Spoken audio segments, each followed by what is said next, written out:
Leaving a dinner gathering after a female sat in my husband's lap.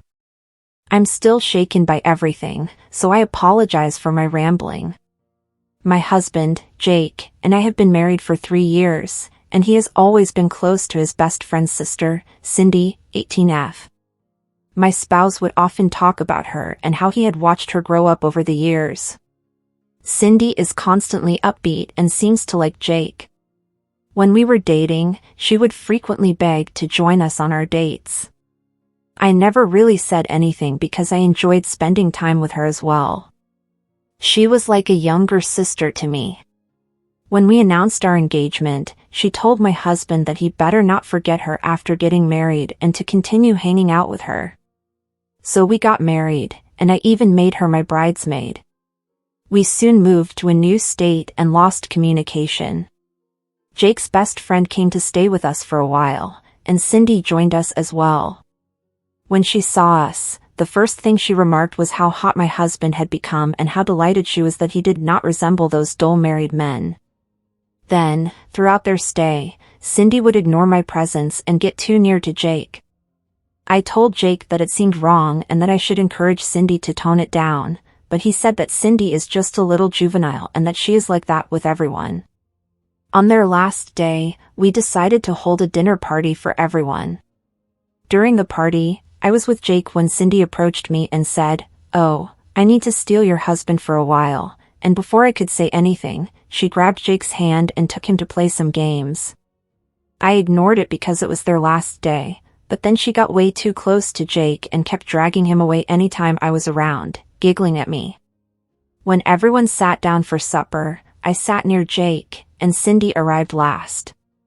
She then replied, "Oh, there is no seat," and sat on my husband's lap.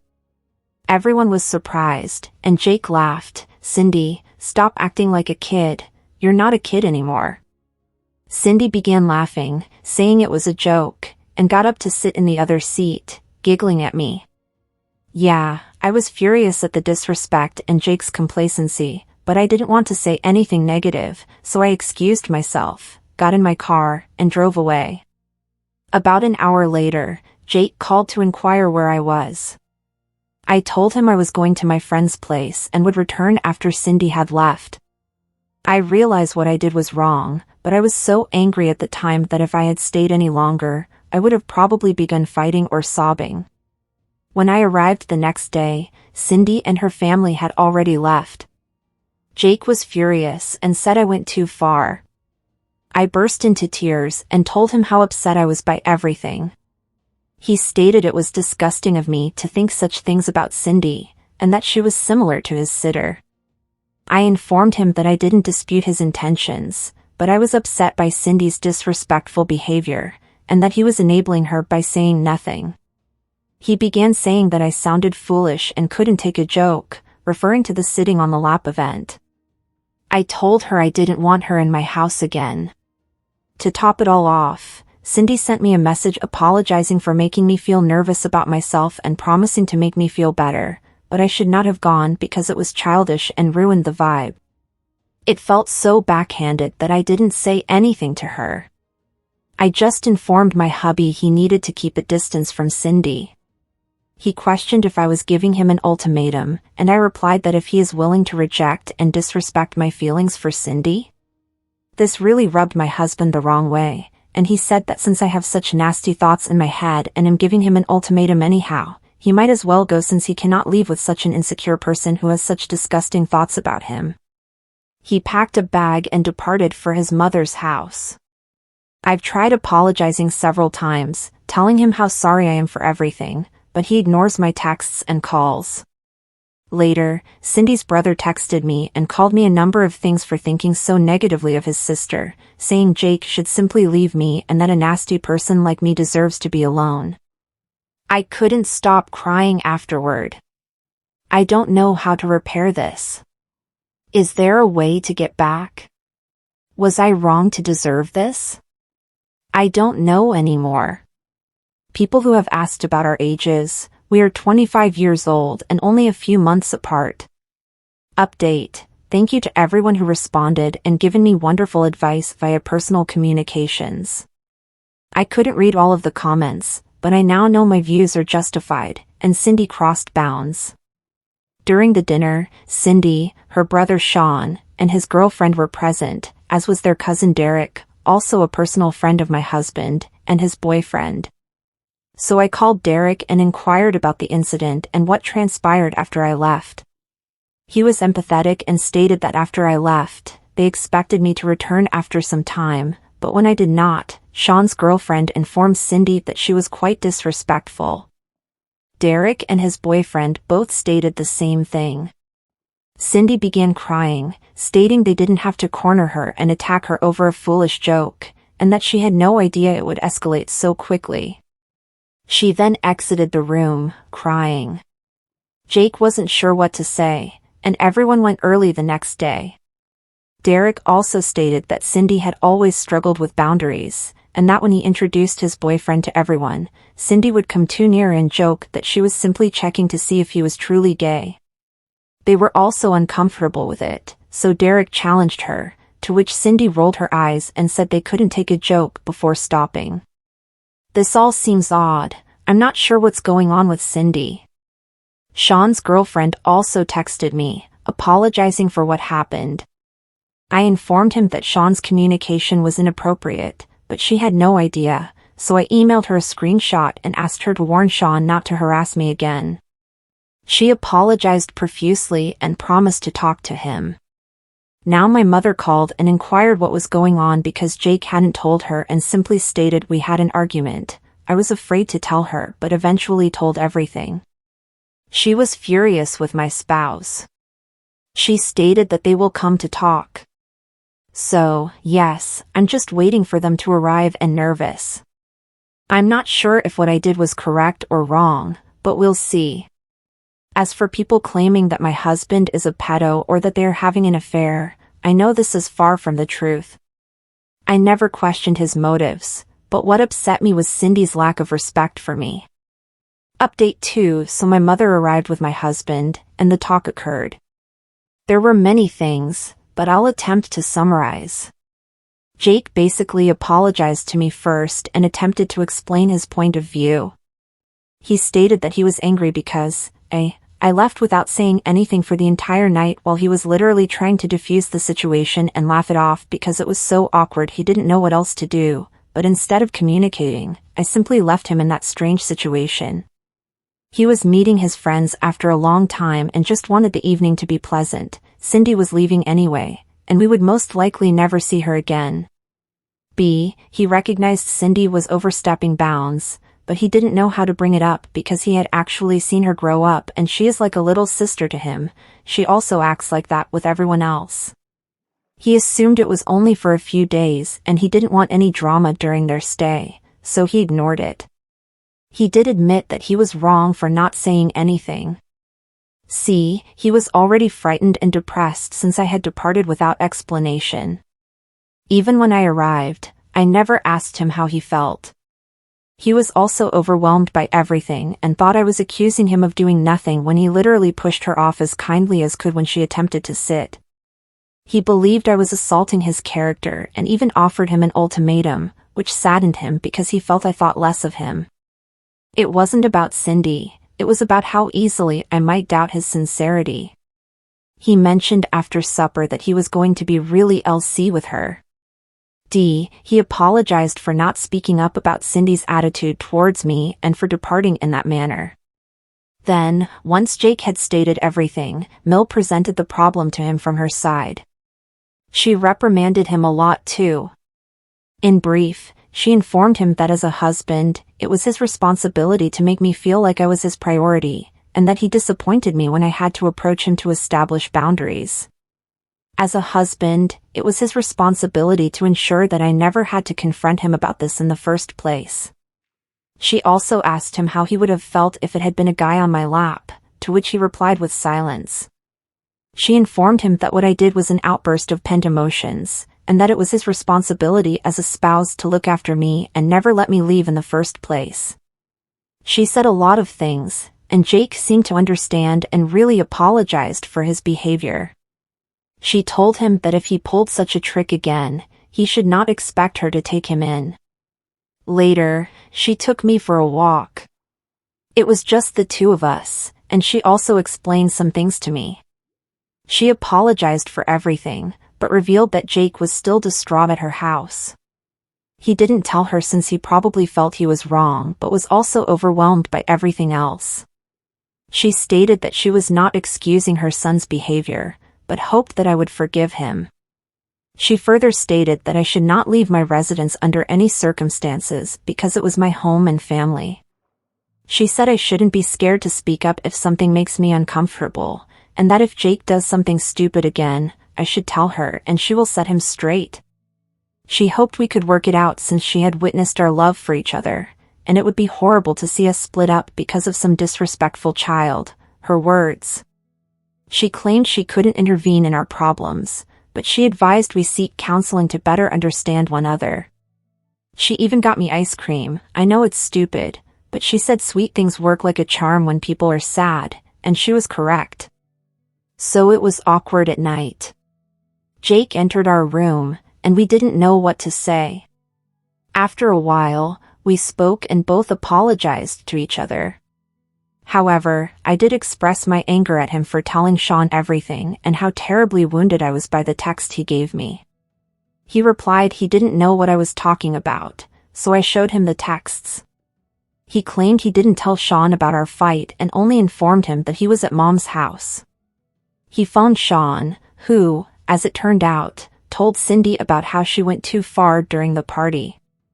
Then Cindy told me a long sob tale about how I was passive-aggressive with her the entire time, how I would constantly question her character and seem insecure and jealous. She further went on to say that I was always like that with her since she was a child, that I never loved her and always tried to trick people into thinking I was an angel while she was a SL*T. That made him angry to think about how I had been treating Cindy, so he sent those texts. Jake and I were perplexed by such claims, and he attempted to explain to Sean why they were false, but Jake simply let it go and chose to avoid contact with Cindy and be extremely LC with Sean. Jake apologized again, and we simply snuggled and slept. Cindy is no longer a part of our life, and we have chosen to seek counseling in the future to improve our communication skills. Let's see how things go in the future, but we're not getting divorced. I know a lot of you wanted me to show Jake this message, but he was so upset and had already been scolded, so I opted not to show him for now. Maybe in the future. Sorry for all the rambling. Have a good day, everyone. Edit. I heard that we should also be in C with Sean, and I believed it would be best to let that friendship go, so I discussed it with my husband, who agreed. So he texted Sean and said we couldn't be friends, and then banned him.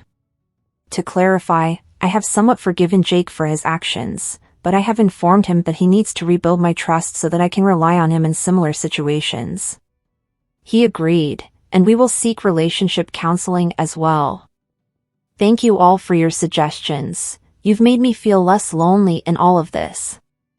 Ada, for telling my mother she will be dead to me if she mentors my bully. So my 16M mother, 40s, is a teacher at my school. Our school offers a special elective in which you can work as a teacher's aide. It usually involves grading papers for them, producing copies, mentoring, and so on. It's almost always the teacher's current favorite pupil. I found out at the start of the semester that my mother had chosen Dave, 17M, to be her TA. Dave has been making my life a living nightmare since middle school. Since 6th grade, he has relentlessly tormented me physically and mentally. I don't want to go into detail about everything he's done to me, but everyone is aware of it, including the school and my parents. There have been numerous meetings with school administration and suspensions on his end, but they have never stopped him. I haven't had to see him as often since we started high school, which is a relief, but when I do, it's always dreadful. When I learned that he was her new TA, I was plainly hurt and puzzled. I questioned her why she wanted to spend more time with someone who had made my life so miserable. She claimed she had him in one of her courses and that he isn't a bad kid, but he has a terrible home life that she can't tell me about, which causes him to act out. For the record, my mother has always had a soft spot for children from terrible backgrounds. I told her of what he had done to me, and she said she understood, but he desperately needed help right now. I told her I understand, but why does it have to be you? We have a large school full of teachers and professionals who can guide him. Why does it have to be you? She urged me not to be selfish since other kids have it worse than I can imagine and she's just trying to help. I was honest with her and informed her that if she kept him as her aide, she was dead to me. She chose him over me, and she would no longer be my mother. I would no longer communicate with her, and the moment I reached 18, I was moving out, and she would never hear from me again. She rolled her eyes and thought I was overdramatic, but after a few days of ignoring her, I was grounded. It didn't change my opinion, so my father tried to compel me to chat to her. I continued to refuse, so they gradually took everything away from me over the course of several weeks. I no longer have my car, computer, guitar, or, most recently, art supplies, and I am required to come home from school and go straight to my room, with the exception of meals, until I resume communication with her. They don't comprehend that this is simply reinforcing my resolve. I'm going to sit silently in this empty room every day until I'm 18, and then they'll never see me again. My mother keeps coming and crying and begging me to talk to her, which makes me feel awful, but she still refuses to dismiss Dave as her help. Am I taking things too far? I felt so betrayed. Update. I'm sorry I stopped responding to everyone's questions. I just freaked out when this popped up out of nowhere, and I almost deleted it a few times because I was afraid someone from school would see it and know me. Everyone telling me that it wasn't my fault helped a lot, and I felt less ashamed about someone I knew possibly seeing it. Nothing has changed, but many of you made the valid point that if I'm going to go this route, I need to devise a strategy for what I'm going to do when I get out. I considered joining the military, as several urged, but then remembered my school's special trade program. You attend our school for half a day and then spend the other half at our local community college doing trade courses. I believe that depending on what you are doing, you can obtain an associate's degree or whatever certificates you require by the time you graduate. I went to my guidance counselor for lunch today and informed her I wanted to switch to that program. She appeared astonished and asked why I wanted to change now that I was already taking AP classes and on the college track. I told Mom I didn't want to talk about it, but I needed to be prepared for independence once I graduated, and this seemed like the best option. She indicated it could be too late to change this semester, but she'd look into it and let me know. AITA for breaking up with my girlfriend after she turned down my proposal thrice. Sierra and I've been dating for 4 years. I adored her and felt she was my soulmate. I knew I wanted to propose after 2 years of dating, but I chose to wait another year so that I could improve my financial status. Last year, I proposed. We went on our first date to the beach, and he proposed privately there. She looked at me and said, "I want to marry you, but not now." She stated that she was not in the right personal place to participate and that she needed some time. That stung, but I was fine with it. After all, I put off proposing so that I might be in a better position. It's only right that I give her a chance. It's been a year since then, so I decided to propose again. This time, I asked our friends to assist me in setting it up since I wanted to do something special. We planned a wonderful meal and proposal in front of a lovely fountain in the city's botanical park. Everything was ready, dinner went well, and we proceeded to the fountain. She spotted the roses, so I got down on one knee and asked her to marry me. She teared up and said, "Not just yet." This ached so bad. I knew I wanted her in my life forever, but this is the second time she has turned me down. I asked her why, and she said the same thing she did last year. When I asked her if anyone was holding her back, perhaps a family member or a friend, she simply answered, "I just want to make sure that this will work." This upset me more than the 2 rejections. I told her that if she is still unsure after 4 years, what the hell will make her sure? She asked me to give her time, and I declined. I informed her that I wouldn't waste my time and affection if she kept saying no. I told her I couldn't do it anymore. She begged me not to leave, saying, "Fine, I'll marry you, but please don't leave." That made me angry, but I didn't say anything. I left. My phone has been blowing up with some of our friends, her parents, and her telling me that I'm an asshole for ending a 4-year relationship because she said no, and that I'm a huge baby. She only needs some time. The other half of our pals are not on my side, nor are they on hers. I don't believe I'm an asshole for this. Did I overreact? Am I an asshole? If so, how much more time should I give her? Edit, we are both 29 years old. Edit 2, the second suggestion was not presented in front of my pals. They just helped me plan everything and such. It was just she and myself. Edit 3, we talked about marriage just before I proposed the first time. She was into it and told me she couldn't imagine herself with anybody else.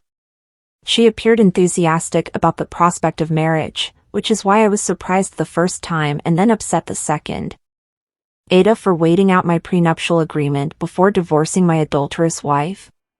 My wife settled for me. I didn't know it when I married her, but now I do. She was in love with her high school boyfriend, whom her parents despised. She stayed with him all through university. Her parents finally threatened to cut her off financially if she continued with him. We met shortly afterward, and I fell in love. She didn't. This surprised me again. We had a prenup, which her parents insisted on. I was in it for the long haul, so I was fine with it. If we divorced before 10 years of marriage, I would effectively get nothing. After then, it was an even split as long as I was not to blame. She was banging her previous boyfriend throughout our marriage. I discovered out after we had been married for 8 years. I felt angry and depressed. I had spent 8 years supporting her and her career. She has a far higher earning job than I do. It's a high-profile position, and she frequently interacts with our administration. I decided I could withstand 2 years of adultery. I'd already done 8 unwittingly. I filed for divorce on the day following our 10th anniversary. I let her parents pay for our vacation. I didn't do anything dirty, such as send the evidence I had to her parents. I recently had a lawyer create a divorce petition for me. There was indications that the prenuptial agreement had expired and that our property would be divided. She said that I caught her off guard following our vacation. She cannot comprehend why I would do it. I said that I don't think we're compatible anymore. I'm prepared to go nuclear if necessary. But I don't want our children, they are mine, I checked, and I know why. I'm keeping the proof I have against her boyfriend in my pocket. If necessary, I can end his marriage and enrage her parents. I just want to end things in a good financial situation so that I can care for my children. Ada, for informing my girlfriend that my ex-wife was tighter. I, 39 years old, despise it when people make fun of others. I mean, I understand that people can gossip and talk amongst themselves about others, and I am guilty of it too, but I became really irritated when my girlfriend, F32, began talking about my ex-wife, F42. I understand that disliking an ex is not uncommon, but my girlfriend is obsessed with my ex-wife and always makes negative things about her. When it's just me, I don't mind because people gossip and talk trash about others in the quiet of their own homes. But this time she was in a restaurant with several of her girlfriends and spouses. The conversation eventually turned to my ex-wife's genitalia. Yes, don't ask me how, but they were talking about births, physical changes, and aging, and my ex got dragged in. My girlfriend was a little inebriated and was talking loudly. I despised it and urged her to stop talking.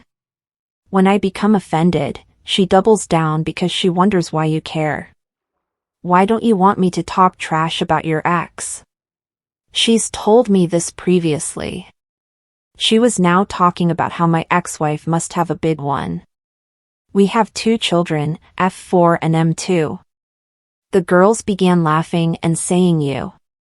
I yelled, stop, but they ignored me. Then my girlfriend asked me why I was so irritated. Had we hit a nerve? I responded no, my ex-wife was the tightest woman I'd ever had. I'm not sure how she did it, but she's incredibly tight. They fell silent, and my girlfriend began crying. The women began yelling at me, and their spouses were both amused and scared. One of the wives added, yeah, I don't think childbirth really affects this. I haven't noticed a difference with the women I've dated. I felt grateful, but I was still being shouted at, and my girlfriend had not contacted or responded to me since Saturday. Ada, for wanting to divorce my husband over children? I, F29, knew from a young age that I never wanted to have or raise children. I met my husband in college, and he was also child-free. We got married a few years ago. My husband's younger sister, F24, has 3 children, M5, M, and F2, with several deadbeat dudes. She left them all at our house 2 months ago, claiming to be out on an errand, and never returned. I just left. We submitted a report and everything. We learned she was safe but did not want to return. My husband's mother is a minimum wage worker who barely gets by. She used to be a single mother and does not wish to raise these children. I don't want to raise them either. Do not get me wrong, I feel horrible for them. But raising children is a major burden that I do not want to take on. Our expenses soared throughout their 2-month stay. We had to buy them clothes and other items, and they are sleeping on air mattresses in our living room. We only have 1 bedroom. I had to work from home and care for them because my husband couldn't get WFH, and childcare for 3 is pricey. It has been difficult to say the least. CPS did become involved and questioned if we wanted to keep the children or not. I do not. I thought my spouse would agree, but he wants to keep the kids. CPS has asked us to make a rapid decision and make any required changes, such as moving into a larger home.